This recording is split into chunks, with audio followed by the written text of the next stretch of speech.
to start off by saying, first of all, we want to acknowledge and raise up all the important work that charities, civil society organisations and trade unions, including our speakers today who work with those organisations, and all they've been doing in the UK to take action for human rights to be respected and protected. And also solidarity to those people attending the protests tonight against the government's latest attack on the rights of refugees and asylum seekers, and especially solidarity to those refugees and asylum seekers affected and those who are working with them. And solidarity to human rights defenders in other countries around the world who are on the front line for the struggle of human rights, often at great personal risk to themselves. I really wanted to say that at the start today because it's a number of things that are going on at the moment that are really making it very, very trying for those of us who are campaigning for human rights and social justice. So just for the outline of the webinar, we're focusing on 3 pieces of legislation that together we believe impact on the ability of people in the UK to take a stand against government policies and laws that we disagree with, and restricting our rights to organise, assemble and to demand better. So we're going to look at each law and what it will mean for citizens, for civil society and for workers, and the potential impacts on our abilities to organise. We want to probe that context behind this wave of quite draconian legislation that's coming through and government's response to the mass actions for social justice over the last few years. And actually, importantly, how together we can fight back against these attempts to challenge government policies that we think are harmful and that we disagree with. So starting with the Police Crime Sentencing and Courts Act, which was passed last year, and the amendments that are being proposed in the Public Order Bill. And despite strong voices from many sectors raising concerns about the content of that, it's made its way through Parliament. The Act came into force last year, and further restrictions are being proposed in the Public Order Bill. So we have Kevin Blow, coordinator of NetPol, which is the Network for Police Monitoring, who's going to talk about the impact of that piece of legislation and what we can do to organise. And at the same time, the workers are organising trade unions to fight for fair pay settlements during soaring inflation and cost of living crises. The government's proposing legislation under the guise of ensuring minimum service levels in some public services that will actually place considerable restrictions on public sector workers to take strike action. So we have Professor Keith Ewing, who's going to join us from the Institute of Employment Rights and Vice President of the Campaign for Trade Union Freedom to talk about that. Actually, we also have Rivka Barnard, who's joining us to talk about a proposed legislation on boycotts, divestment and sanctions, which we are anticipating shortly, coming also from government, and how that bill will particularly impact those who are campaigning for Palestinians' rights, and how that will kind of impact all organisations working on broader justice issues in the UK. So I've got that slightly muddled up with order. We're actually going to start with Kevin, then go to Rivka, and then go to Professor Keith Ewing. So I'm just going to hand over straight to you, Kevin, if that's okay. Yep. Hopefully you can hear me all okay. Let me just, there we are. Yeah, so thanks, Liz. As you mentioned, my name is Kevin. I'm the campaigns coordinator for the NetPol. That's the Network for Police Monitoring. We monitor, publicise and challenge oppressive policing on the streets, both at protests and in local communities. Now, as many as you will know, the Public Order Bill is currently making its way through the final stages of Parliament. I don't have a lot of time, but I will try and summarise briefly what the bill covers. But I wanted to start off by saying that unfortunately the bad news is that it will, with or without some contested changes, pass some point time in the next week or so. And the bad news too is that when it does pass, it will be immeasurably worse, an even greater threat to the right to protest than the Police Crime Sentencing and Courts Act 2022, which many of you will remember triggered the Kill the Bill movement, protests around the country, police riots in Bristol, and hundreds of hours of lobbying by organisations against the legislation. So the current Public Order Bill was introduced almost immediately after that last piece of anti-protest legislation was passed. And it's essentially seen by senior police officers and the government as kind of unfinished business from that process. It's all the most aggressively draconian changes to the law that they failed to push through before. So what's in the bill? Well, the bill seeks to create a number of new offences related specifically to disruption, particularly to business or corporate interests. Those offences include obstruction of major transport works and interference with what the government classifies as key infrastructure. So, for instance, onshore oil and gas exploration, it would have had an impact, for instance, on opposition to fracking sites over the last 6 or 7 years. And intriguingly, in amongst the different areas of the economy that are considered to be key infrastructure are the printing presses of the government's friends in the tabloid press. What it also does is create a new offence of locking on to another person or to an object as part of some form of direct action or the use of civil disobedience tactics. Now, what's important to say at this point is that in every single instance, there is already wide-ranging legislation in place for all of those scenarios. Under existing laws, arrests have been made or already made, prosecutions already sought. You know, if you take part in a lock-on now, it's incredibly unlikely that the police are going to cut you free and then simply let you go, right? So why is the government insisting that there is a need for these new offences? And they're doing so primarily because they come with much tougher sentences on conviction, sentences that include imprisonment, which probably wouldn't happen in most cases at the moment. Those tougher sentences then justify other proposed new powers in the bill to stop and search people suspected of going to commit an offence such as obstructing the highway or public nuisance, or all of the new offences proposed in the public order bill. And depending on the outcome of the continuing debates that are going on, the back and forth between the House of Lords and the House of Commons at the moment, it may well also mean that they get the power to stop and search people even without reasonable suspicion. Although, in my experience, stop and search doesn't make any difference whether the police have been granted reasonable suspicion or not. They just use it arbitrarily. And then finally, the thing which I think has got quite a lot of attention is that for a few key organisers, it will mean becoming targeted for a really alarming part of the public order bill, which is this thing called serious disruption prevention orders, which are essentially a banning order. We know from back in 2009 that when there was initial discussions that were had about the options for cracking down on environmental protests at a round table that the Home Office and the police were at, that there was let me just quote this, there was around 30 environmental activists who travelled the country orchestrating protests and taking direct action, and they were seen as the likely targets of these banning orders. A relatively small number of non-violent protesters, although there are a number of other new movements that have emerged since then, and that number is likely to have grown.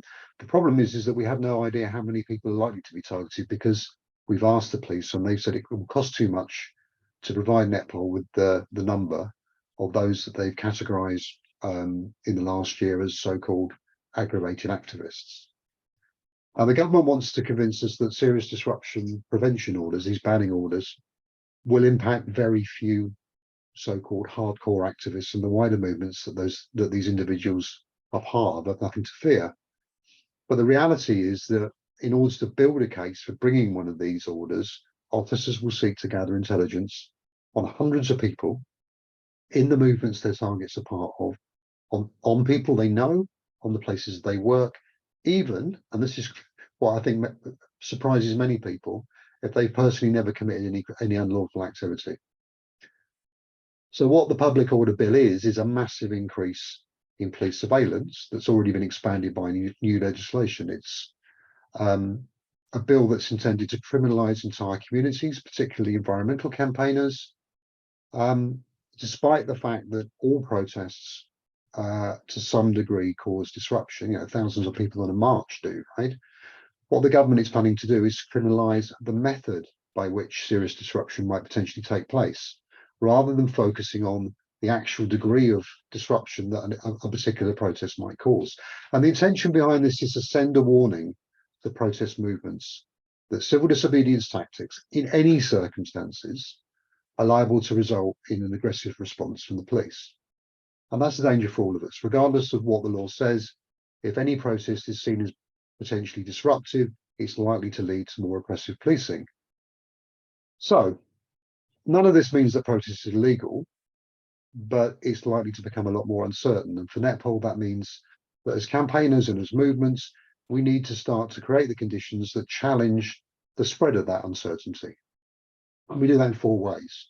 Firstly, possibly the most obvious one, is making sure everybody knows their rights, because knowing at least some of what the powers the police have gives people enormous confidence to challenge their misuse on the streets.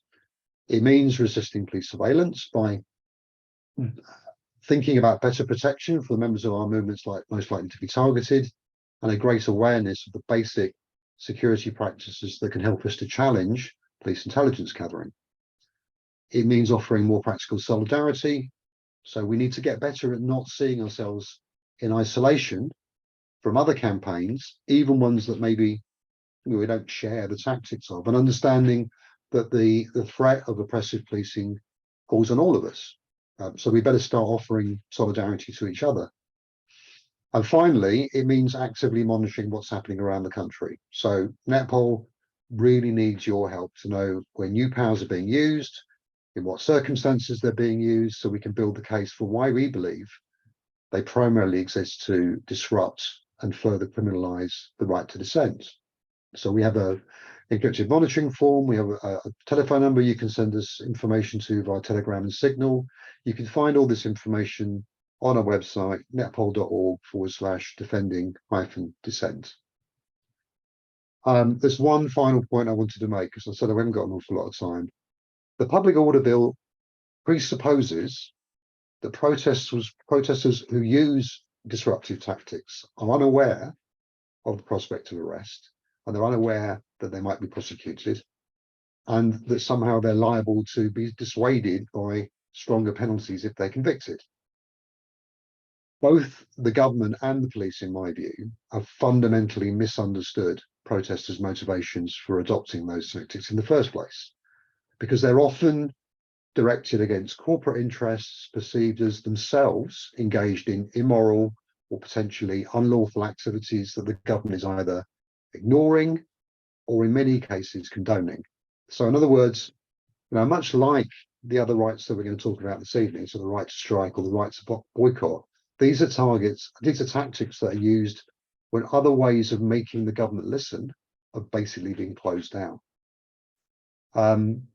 And ministers have no way of knowing whether more aggressive police powers will work, frankly. But if we look back over all the fundamental changes that have taken place over the 100 years that people have fought for, perhaps the better question than will they work is, when have aggressive police powers ever worked? When have they ever stopped the forward movement of change? So I'll leave it there. If you've got any questions, I'll be very happy to answer them in the Q&A, but I shall pass on to the next speaker.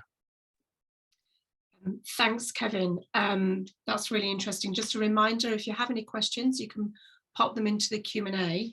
But really interesting to also see how this legislation can have a chilling effect on anybody who wants to stand up for their rights and challenge government policy. So with that, I'm going to hand over to Rivka for your presentation. Thank you. Thanks, Liz, and thanks to War on Want for organizing this really important event and for bringing us all together in the same space to discuss this really horrible portfolio of repressive laws. So I'm going to talk about the government's impending anti-boycott law. So this is one that hasn't been tabled yet, unlike what Kevin was speaking about, but we're expecting it really any day now. And a few of the things that Kevin mentioned actually are really relevant to what I'm talking about too. So hopefully there will be some echoes there. I'll start just with a bit of the context and history of government's attempts to quash the boycott, divestment and sanctions movement in Britain. So I'll call that BDS when I talk. Then I'll talk about the anti-boycott bill that we're expecting now. And finally, what we're already doing and what else we need to do to fight back against the bill when we see it finally. So first, some of that history. The government's been threatening an anti-boycott law since about 2016, and that's a part of a wider set of attempts to repress the movement in solidarity with the Palestinian people. And as Kevin was mentioning, to protect British companies that are involved in Israel's oppression. So companies like JCB, whose machinery is used in the demolition of Palestinian homes, or companies like G4S, a British private security firm whose equipment and services used to be used in Israeli military checkpoints and in Israeli prisons where Palestinian political prisoners are held. G4S was a target of a successful, popular BDS campaign for many, many years that both War on Want and PSC, my organization, were a big part of. And we actually forced G4S to sell off its Israeli arm of the company because our campaign made its presence there unviable. So in a nutshell, BDS campaigns have been really effectively run in this country and elsewhere, focusing on those corporate interests and corporate complicity in crimes against the Palestinian people and people elsewhere. And that's what makes this type of campaign threatening to the British ruling class and their corporate friends who don't want popular campaigns to ruin their business interests and to hold them to account for crimes that they're involved in. So I think the point that Kevin made is really well taken there about sort of what, the reason why we have these campaigns or protests in the first place is because companies or government entities that are committing crimes aren't being held to account otherwise. So in 2016, the British government issued guidance to local government pension schemes, telling them that their investment decisions could be vetoed by central government if they went contrary to UK foreign or defense policy. So for example, if a local government pension scheme decided to divest from a company like G4S on ethical grounds because of its record in human rights violations, the central government wanted to be able to veto that decision and effectively force that local council to stay invested in a company with a horrendous human rights record. And note that the language in that 2016 guidance was sufficiently broad so that it could be applied really to any campaigns. The government messaged it, in press releases and statements, saying that it was specifically focused on campaigns in support of Palestinian rights, as though, that wasn't bad enough already. It used this broader language that it was clear that it would be able to extend that also to campaigns for divestment from fossil fuels or from arms companies selling weapons to Saudi Arabia. So at that time in 2016, the Palestine Solidarity Campaign took the government to court over that guidance through a judicial review, and we won the case. And then the government appealed it, and we won the appeal also. So the new government, the law that the government is now threatening is a primary legislation to do essentially what the court has already ruled was unlawful for them to do. And that's the anti-boycott law that we're expecting to be tabled soon. So there are two things that I want to say specifically about this impending law, something that we know about it and some of the threat. So the first thing is about the scope. What we're expecting is a version of what we saw before. So it's a set of restrictions on the spending and investing strategies of public bodies. So that's local councils and universities for the most part. So it's very, very serious. And especially, for the PSC, these are two realms in which our members and our branches run divestment campaigns actively. But it is a limited scope. But what we can expect is what we saw in 2016 too, that even though the scope is limited, the government statements around it, the debate in Parliament, the press releases, and the media coverage will say total ban on BDS, or, government criminalizes Palestine solidarity, or, things of that nature. And that's really intentional. That's the chilling effect, right? So a limited set of restrictions, which we absolutely have to oppose and fight, unconditionally, but the government's going to want us to think that it's much broader than it actually is, so that anytime a person wants to get involved in the BDS movement or get involved in this kind of activity, they'll think twice and they'll get nervous about it, remembering the headlines that they saw. So Peter, who's the campaigner at PSE who's working on this has been saying it's really a lot like Section 28 from a few decades ago, which used really broad language in order to create a chill and fear. And of course, the prevent agenda works in the same way, and so does the IHRA definition of anti-Semitism. So these are policies that are designed for self-censorship and for over-compliance and over-enforcement. So we need to be really careful as a movement not to play into the chilling effect. So it's a balance that we have to play. On the one hand, we have to be very serious about confronting these pieces of legislation. And I think there's a lesson in there from the policing bill also. We can't be, we'll have some wins potentially, but the government is not going to back down on these laws. So we have to be very serious in confronting them, but also very careful about making sure that we don't do the government's work for it. So we should not ever be saying people shouldn't go protest now because of this law. And similarly, we can't say people shouldn't do BDS activities. Of course they should. And the campaigns that we're running focused on Barclays Bank to get it to divest from companies selling arms to Israel, and our campaign to boycott Puma are still so important, and they won't be hit by this legislation.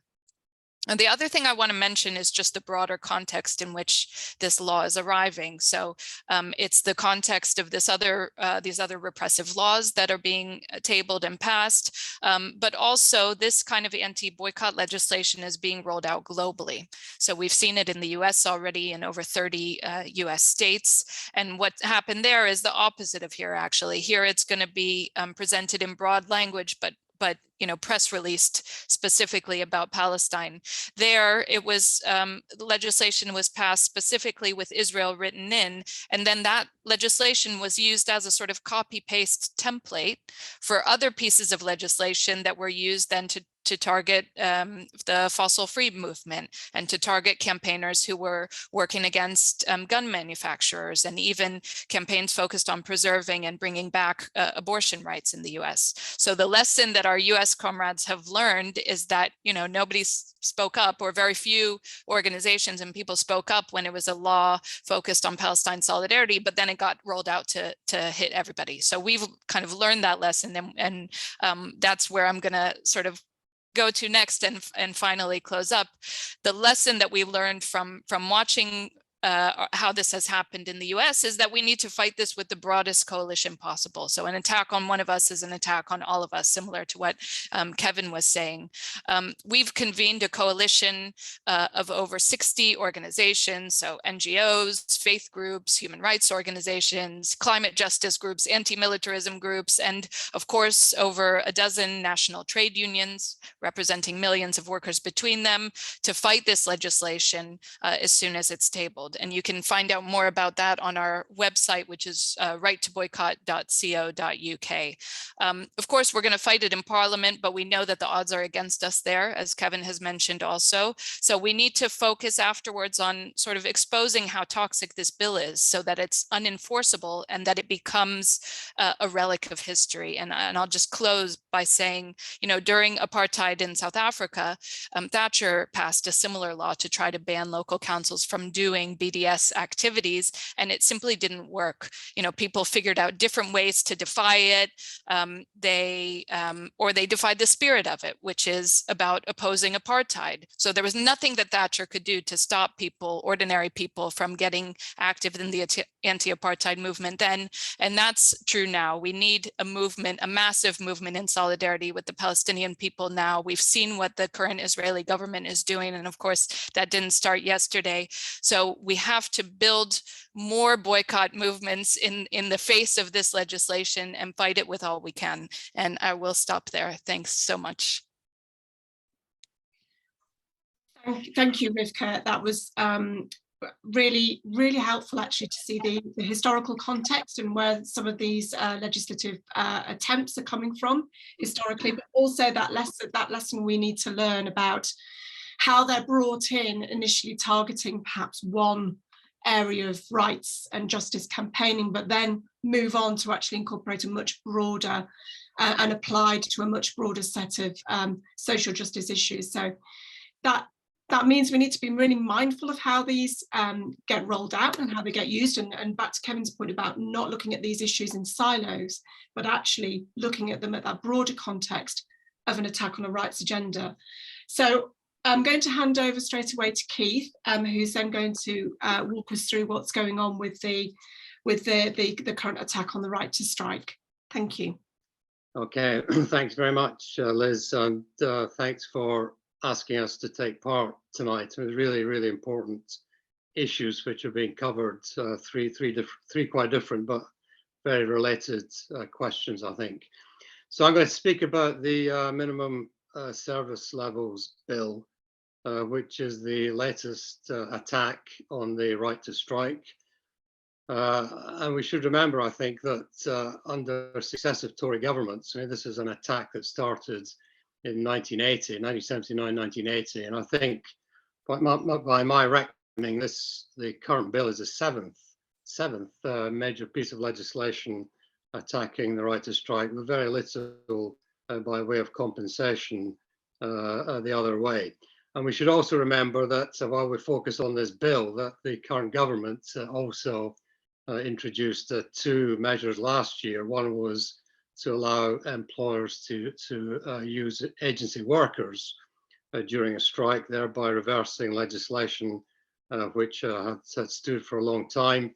And secondly, they raised the level of damages that employers can recover from trade unions in the event of unlawful strike activity. So largest unions could now be liable in each strike for up to £1 million.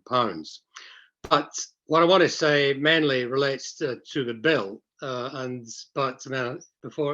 looking at the bill, we should be mindful of the fact that we already have some of the toughest restrictions on the right to strike of any country in what used to be referred to the liberal democratic world.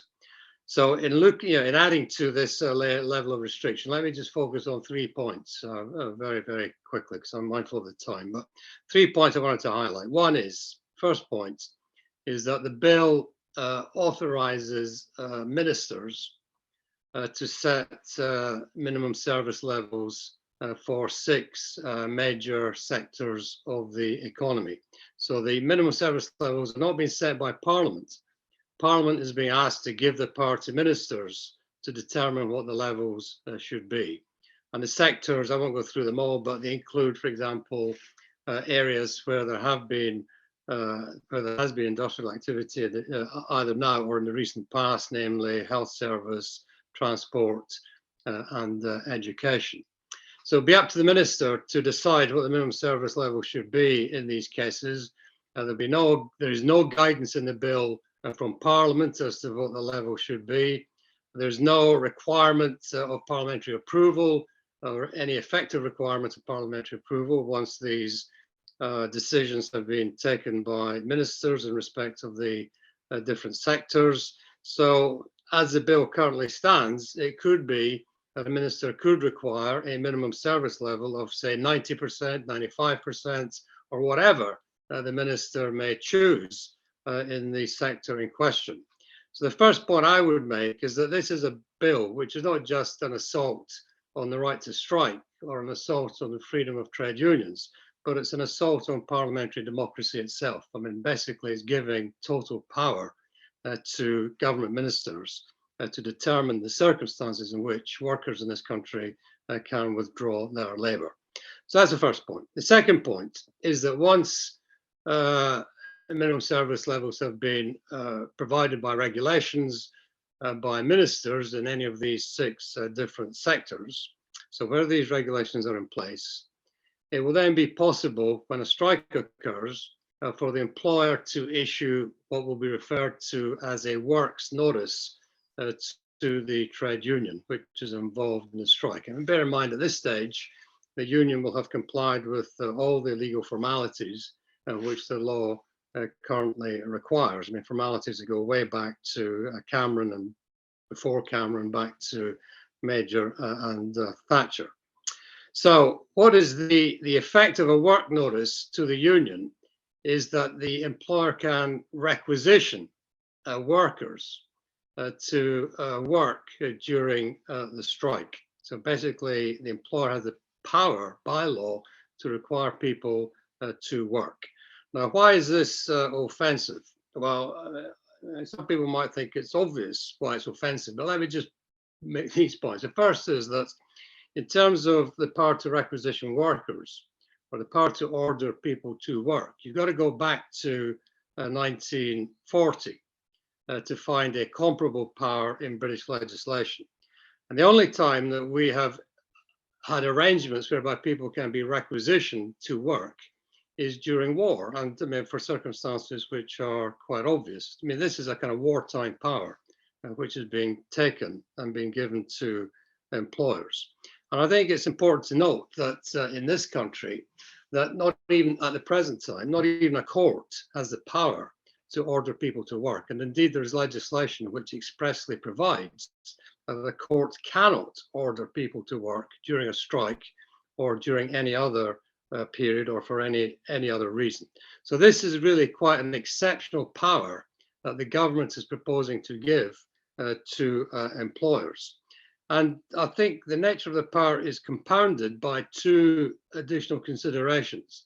The first is that the power can be used in order to require not just union members to work during the strike, but also to require union officials. That is to say, shop stewards or leaders of the strike at the workplace. They too can be required by the employer under a work notice to work during the period of a strike. And the other point related to that is the sanction, that if you refuse to comply with a work notice, that is to say, if you refuse to be requisitioned and you refuse to work in accordance with the instructions or directions of the employer, then you can be dismissed. And if you are dismissed, you will lose your protection, your automatic protection from unfair dismissal for having taken part in a strike or other forms of industrial action. So that is the second point. And I think that is, in a sense, it is an extreme power which is being taken, some people would say, by an extreme government. But it gets worse, because the third point is this, that if a work notice is issued by an employer, then an obligation swings to the union, in the sense that the union will then be under an obligation to take steps to ensure that its members comply with the work notice. Now, that is an extraordinary provision, because effectively what it does is to requisition the union at the request of the employer to break the strike. So effectively, the union has got to take steps to ensure that its members take part, continue to work, and do not take part in the strike. Now, the question arises, what is it that the union is expected to do in these circumstances? Well, it's not clear. All the legislation says at the moment is that the union is required to take reasonable steps to ensure that its members comply with the work notice. So you can speculate, does that mean to say that the union is under an obligation to order its members to cross picket lines, including its workplace officials? Is it under a duty then to ensure that those members who do not cross the picket line must be expelled from the union or disciplined by the union? Where are the limits? Where are the boundaries of this extraordinary obligation on the part of the union? And the point to note here is that if the union fails to take these reasonable steps to ensure that members comply with the work notice, the effect of that is not only is the strike unlawful, not only can the union be restrained by injunction, not only can the union be sued possibly for damages, but any individual who takes part in the strike will lose his or her protection from unfair dismissal for having taken part in what hitherto had been lawful industrial action. So that individual or these individuals will lose their protection from unfair dismissal because of the failure of the union, something over which they have no control. But nevertheless, they will lose whatever protection the law currently provides. So we're looking at this bill, just to highlight these 3 points. One is the removal of Parliament from the process. Secondly, the empowerment of employers to do things which not even courts can do in this country, not even judges can do in this country, which is to require people to work. And thirdly, to enlist the union as a matter of law to act in the interests of the employer to defeat the strike. So the question then, final question from me is, why is this happening? Why are we allowing this to happen in this country?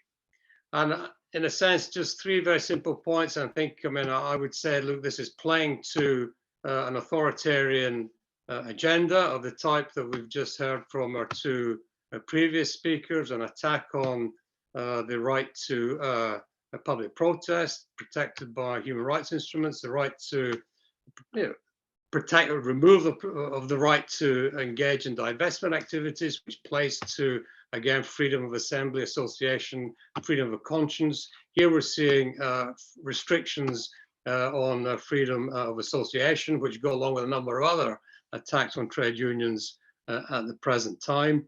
So it is markedly, it's self-evidently about reducing the power of, not just the power of people to protest and to object to the activities of the government, but it's also about the ability of workers to resist the power of employers. And that, I think, is an important aspect to this legislation. The government itself has acknowledged in an impact assessment document in relation to an earlier version of this bill that the effect of these restrictions will be to reduce wages in the communities where there are workers who will be affected by the legislation in question. So it's quite clear what the agenda is, I think. One is it's authoritarian, two is about removing resistance, and three is about cutting wages and reducing worker power to fight back, to deal with the situation that we all face, which is the so-called cost of living crisis. Thank you very much. Thank you very much, Keith. So I wanted to say thank you to all of our speakers, and to mention that this is the first webinar we're putting on these issues, on this portfolio of legislation that Rivka called it, which is a really good term to use when we're looking at this. But we do want to be holding more webinars moving forward. It will give us a deeper dive into either each one or looking again at the collective nature of the agenda that is coming from government, and how we can work together to challenge these legislations individually and collectively. So that's just to keep an idea of other kind of webinars coming out that we will be looking at focusing on. But when you look at all of the presentations together, they appear to be a carefully thought out agenda to confuse, create fear, criminalise, block any campaigning or resistance that those who are interested in fairness and equality want to campaign on, together with that increasing of power to government and corporations, which is the impact of these legislation, if they go through, will bring. So actually, whatever issues we are wanting to focus on, whatever social movement or organisation we align ourselves with, these pieces of legislation might focus on particular elements, but they're actually relevant and will impact on all of us. So that issue of collective standing together on how we can challenge and reject this agenda coming forward from government is really, really important. So with that, and that's what we've tried to do today, is to kind of get a little bit more information about each piece of legislation that's either already on the table, already going to be impacting what we do, that's currently going through Parliament, including the minimum services level bill that Keith talked about, which is already getting challenges that is potentially going to breach international law, and a potential bill coming forward which we've long anticipated, which will really restrict our ability to hold governments and corporations to account through using legitimate campaign tactics like calling for boycotts or requesting our local councils to respect international law and invest their public funds in a way that is ethical. So these are really, really important issues for all of us working on any aspect of social justice issues. So what we'll do now is go over to any questions that have come through on the Q&A chat. There's still time if you want to type some in. I'm going to hand over to Ty to take us through any questions for the panel. And we hope to follow this debate and discussion up in the future and really start to look at how we can organise and mobilise against this quite repressive suite of legislation that's coming through at the moment. So thank you again to Kevin, Rivka and Keith, and I'll hand over to Ty to take us through any questions that have come up. Sure. Thank you very much, Liz. And yeah, I want to echo those thanks to all three speakers. And some, as you said, there's definitely the start of a conversation that we hope to keep on going, over the coming months as we see advancements across all three pieces of this legislation, and we learn more about how we can look to fight back and show solidarity across all the movements, and look to ensure that we can sort of stop all or most, if not all, of these measures from coming through and getting passed into Parliament. And if they do, we can learn together and collectively how we can look to get those repealed as well. Obviously, time has gone relatively quick, and we do have a number of questions within there, but what we'll look to do is try and give time for each speaker to have one more contribution there. So I'll just look to select the question that will allow that to happen for each speaker. So look at some of the questions that came in initially when Kevin was speaking, and some of the other questions around a similar theme, which is, we know, I guess, what the current UK government thinks around these proposals, as they're the ones who have put these laws forward, but there's been questions around what opposition is to there within Parliament, within the Houses of Parliament and House of Lords. And it'd be really interesting to get some perspective on what opposition parties do feel about these bills, and initially in particular with the Public Order Bill and the Police Crime Courts and Sentencing bill. So Kevin, it'd be really interesting to just taking a couple of questions from the chat. It really is, do you have an opinion on whether any future different administration that may well likely be a Labour administration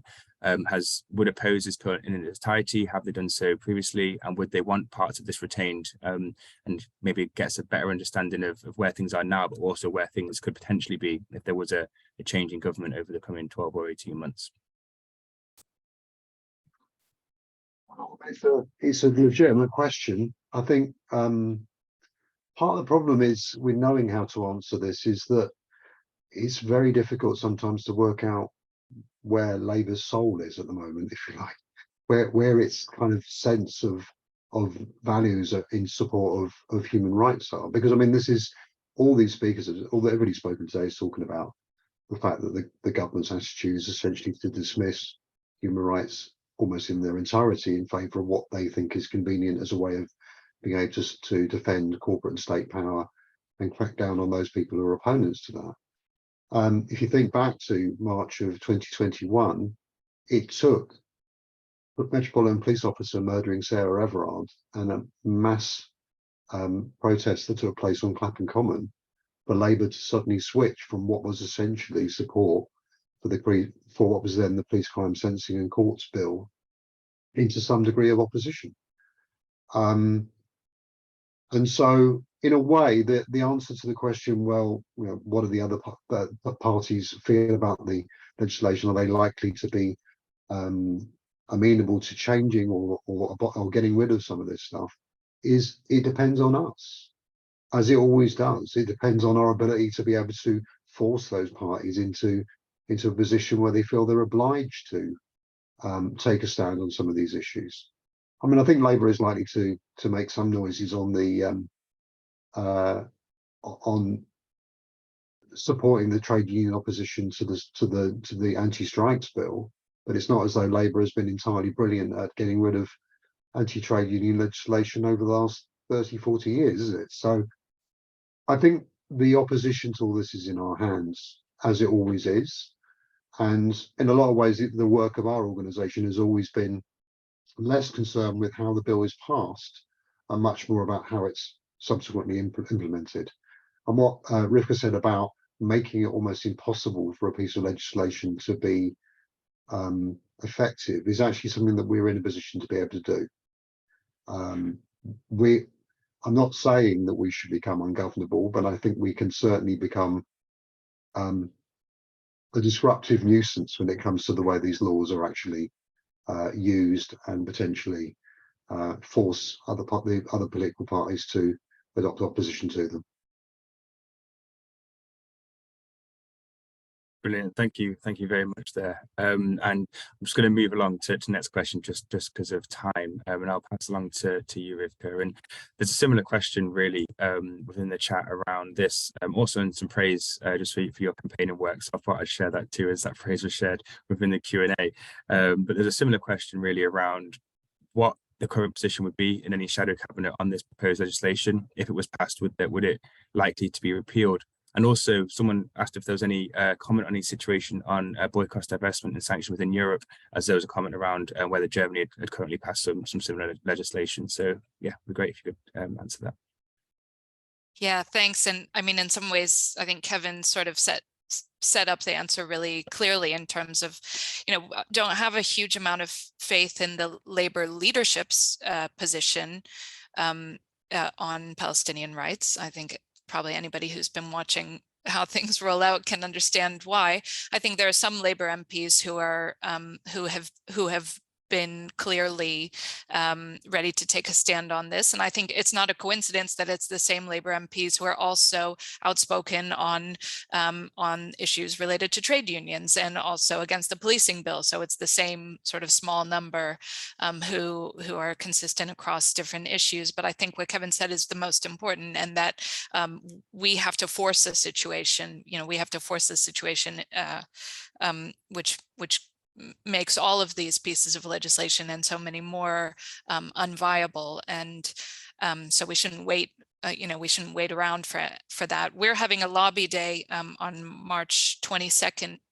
So for folks that are interested in that, you can go to the PSC probably Twitter account to see details about that, because we don't want to just, we don't want to not talk to our MPs about it. So we have to do that process of raising the issue with them. But I think, again, the key thing, we know what the balance of power is in government right now, and we don't know as much about what Labour's going to do. But we need to make our voices heard. And then also, of course, the struggle doesn't end at Parliament. In some ways, it starts there, and we need to confront all of these all together. Of course, in other places, around Europe, I mentioned the US, where anti-boycott legislation has already been rolled out, different versions of it also, sometimes in policy locally in different European places. And one thing to note is that anytime that this kind of stuff is tried in the courts, human rights standards strike it down, because the right to do boycott campaigns and divestment campaigns, as Keith was saying, is a protected right, actually. But again, the chilling effect is very intensive, so we have to keep our eyes on that. I think I would leave it there. Thank you so much. And just very quickly, was there any sort of small comment or update on what the BDS situation was in Europe, just for the one question, that one person who asked that question? Yeah, I mean, the best place to go for detailed updates on the different places in Europe where some of that legislation, it's not really legislation in different parts of Europe. In Germany, it's policy at a local level. But the European Legal Support Center, which is a great partner of ours, has some details about that. But again, it's being pushed back in some of those places. Brilliant. Thank you very much for that thoughtful answer there, Rivka. And just to look to cover some more questions here. So some of the questions around the right to strike have come in, but a lot of them are around the legality of this, which I know has been questioned sort of outside of this call today, and basically looking at what legal challenges are possible and what avenues are available to go down. And maybe I'll focus on the one around, isn't the minimum standards bill currently illegal under international law? Does it have to be tested? And is there plans to challenge this in the future in the courts once or if it comes through as legislation? Oh, sorry, you're on mute, Keith. Okay, sorry about that. Just on the first point on the police stuff and Labour. I mean, I remember well, I don't remember, but the fact is that the first Public Order Act restricting the rights of public protests was passed in 1936. I think, and then we had 1986, 1994, and so on. I think Labour in opposition has been against a lot of that, not all of it, but been against a lot of these restrictions, but Labour and government has done nothing about it. I mean, I don't know of any steps taken by Labour and government to remove restraints on the rights of peaceful protest. Now, I wouldn't expect them to do anything to remove what the Tories have done in recent years. In terms of the, so in a sense, I think Labour are quite happy that the Tories do their dirty work for them, but I don't see them cleaning up afterwards. In terms of the minimum service levels bill, I think Labour are committed to repeal that. So I think it is the case, it's definitely the case that the bill violates a number of international treaties to which we're a party. This was all played out before the Joint Committee on Human Rights several weeks ago. Joint Committee on Human Rights has published a report which highlights potential violations of ILO conventions, European Social Charter, Human Rights Act, and the European Convention on Human Rights. So in a sense, there are multiple grounds on which it could be challenged, possibly in the courts and elsewhere. But I think the likelihood is that won't be necessary because, well, possibilities it won't be necessary because the possibility is that there will be a Labour government. If there's a Labour government, then the commitment is that this will be repealed, and all the talk of legal challenge will evaporate. But the fact is, you can just add to the litany of woe in the sense that not only is it authoritarian, but it is almost certainly in violation of the government's legal obligations.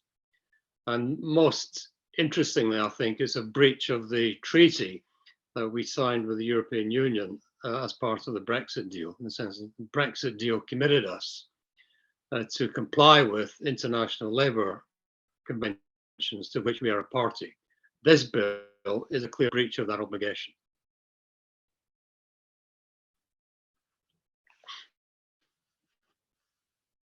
Thank you very much, Keith. And thanks everyone for submitting those questions. It's really been really great to have that conversation for us to get further insight on the three bills and what they entail, and really what we may have possibilities to do in the future, both to continue to fight back against them in their present form and to look to work to get those repealed if and when they may be passed. I know there's been a few more questions put into the chat, but just for the purposes of trying to get everyone to finish on time, we'll stop the question today. But as Liz said earlier, this is the first in a planned series of webinars in which we'll look to speak around these three issues and these three bills, but both collectively and potentially in more depth individually as well. So please do stay engaged. Look out for future emails and communications from us where we'll provide information of further webinars in the future. But for now, I guess I just want to say thanks to everyone who's taken the time out there Monday evening to join this webinar and to learn more about this what seems coordinated attack on our rights. And thanks again to our three speakers, Kevin, Rivka, and Professor Keith Ewan there for joining us and helping us all get a better understanding there of what's already happening and what may look to happen in the coming months. And in these coming months, I'd hope that many of us will be joining campaigns to raise concerns around these varying different pieces of legislations, which all have their own individual differences and individual challenges, but together they sort of indicate that agenda to silence criticism and silence the ability to be able to fight back, demand better, and hold decision makers to account. The impact will be just restrictions on our freedoms, our civil liberties, and our democratic freedoms, including the right to express our views through protest and demonstration, and having a say on how public funds are invested and spent. And when we think about why these bills are coming in, the timing of these bills being introduced are no coincidence.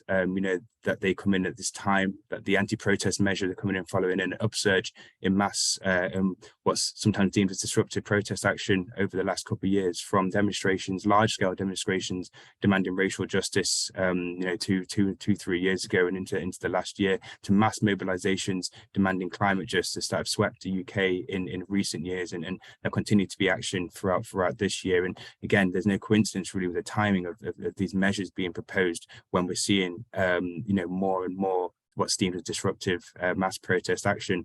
And similarly, the measures to stop the strikes and the anti-strike measures, or the minimum service levels bills as they deem to call them, have been reintroduced at a time where we're seeing unprecedented public sector walkouts in the face of consistently rising inequality, real-term pay cuts, and now there's been spoken about before, that the so-called cost of living crisis. And we feel that if the if the UK government wants to currently solve these problems, it should be sort of getting around the table, having meaningful discussions with workers and trade unions to find solutions to deepening poverty and inequality. But right now, instead, we're seeing the undermining of the vital roles of unions in representing and fighting for the rights of workers.